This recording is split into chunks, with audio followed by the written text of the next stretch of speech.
Hello people, today's topic of learning is Global Environment Facility और GEF। तो क्या है ये और इसका क्या रोल है इन्वायरमेंट को सेव करने के लिए और ये क्या क्या करता है हम देखते हैं। तो ग्लोबल इन्वायरमेंट फैसिलिटी एक मल्टीलैटरल फिनेंशियल मैकेनिज्म है।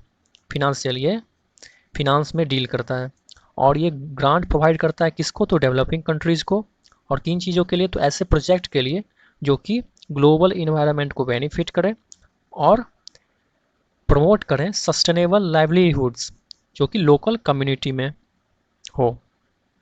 और जब से ये स्टार्ट हुआ है, जब से इसका इंसेप्शन हुआ आइडिया है, तब से इस फिनेंशियल मैकेनिज्म ने लगभग 17.9 डॉलर बिलियन डॉलर का ग्रांट दिया है और एडिशनल 93.2 बिलियन डॉलर्स फिनांस किया है मोर देन 4500 प्रोजेक्ट्स में। और कितने कंट्रीज में, तो 170 countries. That's a big number.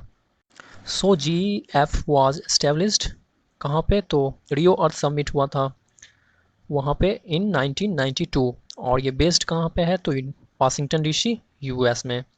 और जॉइंटली ये मैनेज होता है किसके द्वारा, तो United Nations development programme UNDP, World Bank और UNEP यानी यूनाइटेड नेशंस इन्वायरमेंट प्रोग्राम के द्वारा। और 183 नेशंस इसके अंडर में यूनाइटेड हैं और पार्टनरशिप इनके बीच है, तो सिविल सोसाइटी ऑर्गेनाइजेशंस का इन 183 कंट्रीज से। और कौन से इसमें पार्टनरशिप में है, तो इंटरनेशनल इंस्टीट्यूशंस बहुत सारे और प्राइवेट सेक्टर्स भी इसमें पार्टनरशिप हैं। क्यों, तो पर्पस एक ही है उनका कि environmental issue across the world या अक्रॉस द ग्लोब जो भी हैं सारे, उसको एड्रेस करना है एक साथ मिल के। और ये फिनेंशियल मैकेनिज्म सिस्टम एस्टेब्लिश हुआ क्यों था, तो प्लैनेट पे जो इन्वायरमेंटल इश्यूज आ रहे हैं, बहुत सारे प्रॉब्लम आ रहे हैं after the revolution, industrialisation etcetera, तो इसको टैकल करने के लिए। और ये क्या करता है, तो फंड्स प्रोवाइड करता है कैसे कंट्रीज़ को, जो कि डेवलपिंग हैं या फिर जिनका इकोनॉमी अभी ट्रांजिशन स्टेट में है, डेवलप कर रहे हैं। तो इनके प्रोजेक्ट्स में जो कि रिलेटेड हों क्लाइमेट चेंज के, बायोडाइवर्सिटी के या फिर ओजोन लेयर के, तो उन प्रोजेक्ट्स में ये फंड इन्वेस्ट करता है इन कंट्रीज़ में। और GEF एक इंडिपेंडेंटली ऑपरेटिंग फिनेंशियल ऑर्गेनाइजेशन है और ये मेजरली इन 6 फोकल एरियाज़ पे वर्क करता है। और वो कौन से फोकल एरियाज़ हैं इसके जो कि इनके फोकस में रहते हैं, तो biodiversity, climate change, international waters, ozone depletion, land degradation और POPs या फिर परसिस्टेंट ऑर्गेनिक पॉल्यूटेंट्स। तो थोड़ा थोड़ा इनके बारे में देखते हैं क्या है ये। तो बायोडाइवर्सिटी क्या होता है, तो बायो और डाइवर्सिटी किसी भी गिवन हैबिटेट में इन अ गिवन टाइम जो डिफरेंट प्लांट और एनिमल, जो डिफरेंट स्पीसीज को एग्जिस्ट करते हैं एक साथ इन अ हेल्दी इन्वायरमेंट, तो उसको क्या कहते हैं, तो बायोडाइवर्सिटी कहते हैं। डिफरेंट एनिमल प्लांट्स के डाइवर्स होने को ही बायोडाइवर्सिटी कहते हैं। एग्जांपल इसका जैसे ओशन है या फिर और भी बाकी सारे रीजन्स लाइक फॉरेस्ट जो होते हैं, वो ये सारे बायोडाइवर्सिटी के एग्जांपल्स हैं।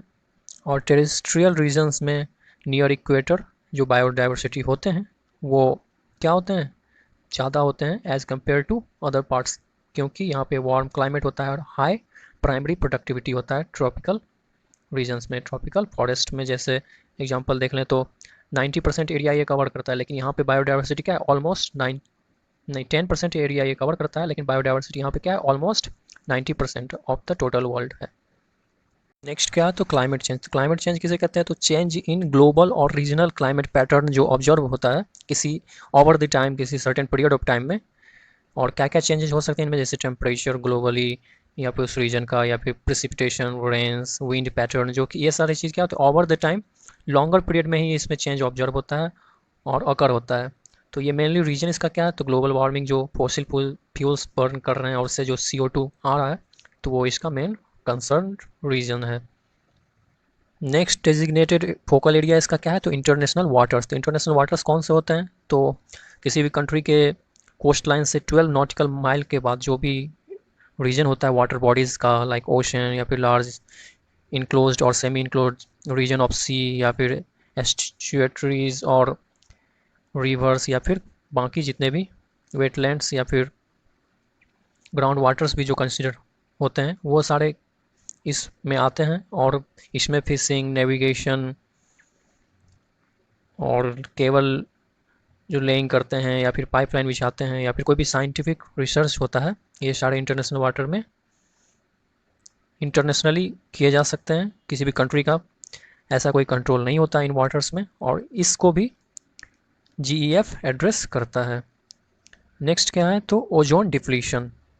ओजोन लेयर हमें बचाता किससे है, तो हार्मफुल अल्ट्रावायलेट रेज जो आते हैं सन से, जो कि स्किन कैंसर या बाकी डिजीज़ को काउज कर सकते हैं, तो इनसे बचाता है। और इसका क्या हो रहा है, डिप्लीशन हो रहा है। तो स्टीडली ये अबाउट 4% डिक्रीज या फिर कंसिस्टेंट डिक्रीज हो रहा है इन टोटल अमाउंट जो कि ओजोन लेयर प्रेजेंट है इन्वायरमेंट में, एटमॉस्फेयर के।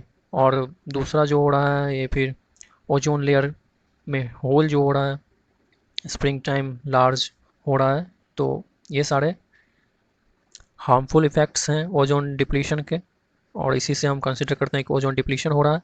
और रीजंस क्या है ओजोन डिप्लीशन के, तो गैसियस क्लोरीन ब्रोमीन कंपाउंड्स जो सारे हैं वो, जैसे CFCs, HFCs, या फिर रेफ्रिजरेंट जो होते हैं हेलोकार्बन्स वाले, या फिर सॉल्वेंट्स, प्रोपेलेंट्स, ये सारे इसको काउज करते हैं, ओजोन को डिप्लीट करते हैं।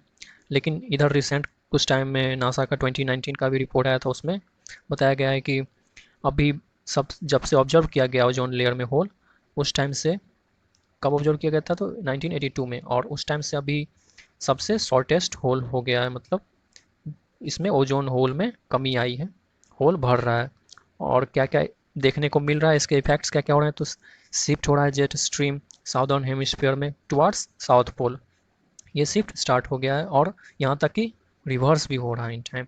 और ओजोन डिप्लीशन को मॉनिटर कौन सा करता है, तो मॉन्ट्रियल प्रोटोकॉल जो है इसको मॉनिटर करता है। इस पे जो एग्रीमेंट हुई थी इसी प्रोटोकॉल के अंडर में आता है, और ये one of the most successful international environment agreement है। नेक्स्ट एरिया ऑफ फोकस क्या है, तो लैंड डिग्रेडेशन। तो ये क्या होता है, तो ये एक प्रोसेस है जिसमें वैल्यू ऑफ बायोफिजिकल इन्वायरमेंट को हम ह्यूमन इंड्यूस्ड एक्टिविटीज़ या प्रोसेस से क्या करते हैं, हार्म करते हैं या फिर डिग्रेड करते हैं, इफेक्ट करते हैं। और जो लैंड या फिर वहाँ का जो इन्वायरमेंट होता है उसमें चेंज या फिर डिस्टरबेंस लाते हैं। और इसके क्या क्या रीजंस हैं, काज हैं, तो ये हैं ड्रॉट, या फिर पॉल्यूशन, या फिर फूड प्रोडक्शन जो कि इफ़ेक्ट करता है निगेटिवली, जो प्रोडक्शन इफेक्टिंग जो होता है वो, फिर डिग्रेडेशन ऑफ सॉइल या फिर लैंड यूटिलिटी में चेंज करते हैं और डिग्रेड करते हैं।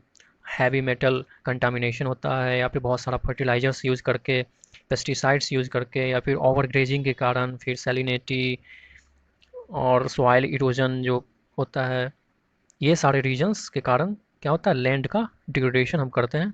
और मोस्टली ये सारे क्या होते हैं, तो ह्यूमन इंड्यूस्ड प्रोसेसेस हैं जो जिन पे ये जीईएफ एड्रेस करता है, और इनसे रिलेटेड एक्टिविटीज़ को कम करने के लिए वैसे प्रोजेक्ट्स में फंड करता है जो कि इनको मिनिमाइज कर सकें, कम कर सकें।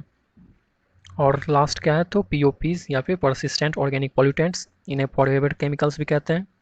और ये क्या हैं, तो ऑर्गेनिक कंपाउंड्स होते हैं जो कि ईजिली ट्रांसपोर्ट हो जाते हैं वाटर या फिर विंड के द्वारा। और ये ऐसा नहीं कि किसी एक सर्टेन एरिया में हम यूज़ कर रहे हैं तो दूसरे एरिया में ट्रांसपोर्ट नहीं होगा, नहीं जाएगा।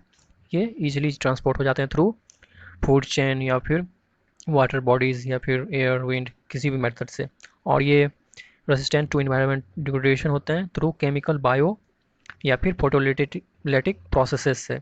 और बिकॉज ऑफ पीओपीज क्या होता है, तो पोटेंशियल एडवर्स इम्पैक्ट आता है ह्यूमंस पे, ह्यूमन हेल्थ पे और इन्वायरमेंट पे। तो ये सारे 6 डेजिग्नेटेड फोकल एरियाज थे जिस पे जीईएफ एड्रेस करता है और फिनंशियल सपोर्ट प्रोवाइड करता है।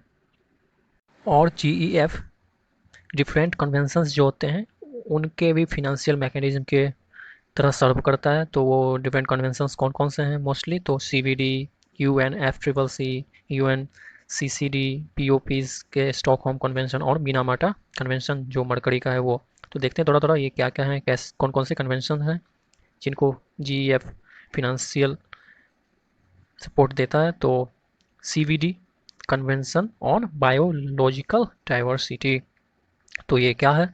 तो ये एक लीगली बाइंडिंग मल्टीलैटरल ट्रीटी है बिटवीन 165 कंट्रीज, और ये कब साइन हुआ था? तो 1992 का जो अर्थ समिट था रियो डी जेनेरो में जो हुआ था ब्राज़ील में, तो वो, और इसके 3 मेन गोल्स हैं। तो फर्स्ट है कंजर्वेशन ऑफ बायोडाइवर्सिटी, नाम से ही लग रहा है। सेकेंड है सस्टेनेबल यूज ऑफ बायोडाइवर्सिटी, और थर्ड क्या है? तो fair and equitable share of the benefits arising from the use of genetic resources. तो फेयर एंड इक्विटेबल शेयर होगा जो भी बेनिफिट्स आएंगे जेनेटिक रिसोर्सेज से, तो उनका। तो ये 3 इसके मेन गोल्स हैं। नेक्स्ट जो कन्वेंशन है तो वो है UNFCCC। तो ये United Nations framework convention on climate change. Climate change जो कि ग्रीन हाउस गैसेस के कारण हो रहे हैं, तो उन गैसेस को स्टेबलाइज करना इसका मेन पर्पस है। और क्या है? तो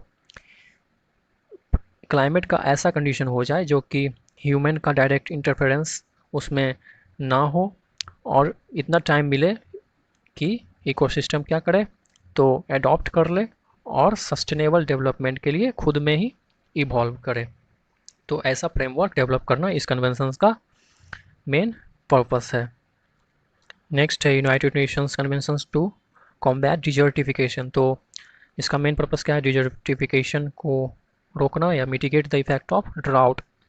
तो बहुत सारे कंट्रीज जो कि सीवियरली ड्राउट और डिजर्टिफिकेशन से सफ़र कर रहे हैं, मेनली कंट्रीज इन अफ्रीका। तो इन कंट्रीज़ को सपोर्ट प्रोवाइड करना और इनके साथ कोऑपरेट करके ऐसे प्रोजेक्ट्स में इन्वेस्ट करना जो कि डिजर्टिफिकेशन और ड्राउट के कंडीशन को कम कर सके। और ये भी 1994 में एस्टेब्लिश हुआ था और 197 पार्टिसिपेंट्स हैं इसके भी। नेक्स्ट है Stockholm convention on persistent organic pollutants. तो इसमें 3 कैटेगरीज आते हैं, एक पेस्टिसाइड्स, एक इंडस्ट्रियल केमिकल्स और बाई प्रोडक्ट्स।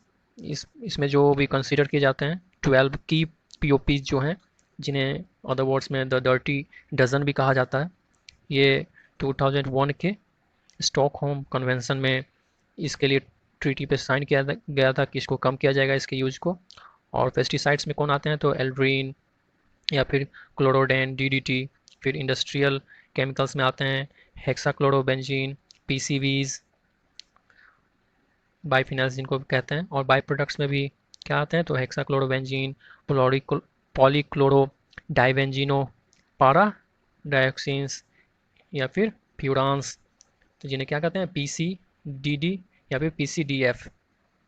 तो इन सारे के यूज को कम करना, क्योंकि ये क्या करते हैं? तो बहुत ही एडवर्स इम्पैक्ट डालते हैं ह्यूमंस पे और इन्वायरमेंट पे, और इजीली ये ट्रांसपोर्ट भी हो जाते हैं विंड और वाटर के थ्रू, और फूड चेन के थ्रू भी ये ह्यूमन और इन्वायरमेंट को, बाकी एनिमल्स को हार्म करते हैं। तो इस कन्वेंशन में भी GEF फिनेंशियल मैकेनिज्म की तरह सर्व करता है। और लास्ट क्या हमारे पास? Minamata convention on mercury. तो मिनामाटा एक प्लेस है जापान में, और यहाँ पे बहुत डिवास्टेटिंग इंसिडेंट हुआ था मर्करी पॉइजनिंग का। 2 डिजीज़ थे पॉपुलर, मिनामाटा डिजीज और निगाटा मिनामाटा डिजीज। तो ये इसको मरकरी पॉइजनिंग को कम करने के लिए, जो कंटामिनेशन मरकरी का हो रहा था, तो उसको रोकने के लिए इंटरनेशनल ट्रीटी हुआ था। किस रीजन से? तो ह्यूमन हेल्थ और इन्वायरमेंट को जो एंथ्रोपोजेनिक इमिशन हो रहा था रिलेटेड टू मरकरी और मरकरी कंपाउंड्स, तो उसको कम करने के लिए। और इसके 140 कंट्रीज पार्टिसिपेंट्स हैं, और 2013 में एडॉप्ट और साइन हुआ था ये। कहाँ पे? तो कुमामोटो जापान में एक प्लेस है। और आइडिया कहाँ आया था? तो जेनेवा में, उसी ईयर में। और लास्ट पॉइंट क्या है? तो GEF फॉर्मली मॉन्ट्रियल प्रोटोकॉल से लिंक नहीं है, लेकिन ये क्या करता है? तो सपोर्ट करता है ऐसे इकोनॉमीज़ को, ऐसे कंट्रीज़ को जो कि ट्रांजिशन फेज में है, और वहाँ पे ओजोन लेयर डिप्लीशन जो कर रहे हैं सब्सटेंसेस जो कि मॉन्ट्रियल प्रोटोकॉल के अंदर आते हैं, तो उनके इम्प्लीमेंटेशंस को, उनको कंट्रोल करने के लिए ये सपोर्ट प्रोवाइड करता है। तो मॉन्ट्रियल प्रोटोकॉल है क्या? तो ये इंटरनेशनल ट्रीटी है। तो किस चीज़ के लिए, तो प्रोडक्शन, कंजम्पशन और इमिशंस जो ODS जो हैं, ओजोन डिप्लीटिंग सब्सटेंसेस जो हैं उनके। और ये 16 सितंबर 1987 को आया था। और फोर्स में कब आया था, तो 1 जन 89 को, और 197 कंट्रीज में रेटिफाई किए थे। और इंडिया ने कब ज्वाइन करा था, तो 19 जून 92 में इंडिया ने इसमें ज्वाइन करा था। तो हम देख ही सकते हैं GEF कितना इम्पोर्टेंट फिनेंशियल मैकेनिज्म है, जो कि कितने सारे कन्वेंशंस, कितने सारे मैटर को एड्रेस कर रहा है। So we hope we can solve questions related to GEF and some questions related to different conventions and the designated focal areas of GEF. Thanks for watching. Keep revising. Stay tuned. Thank you.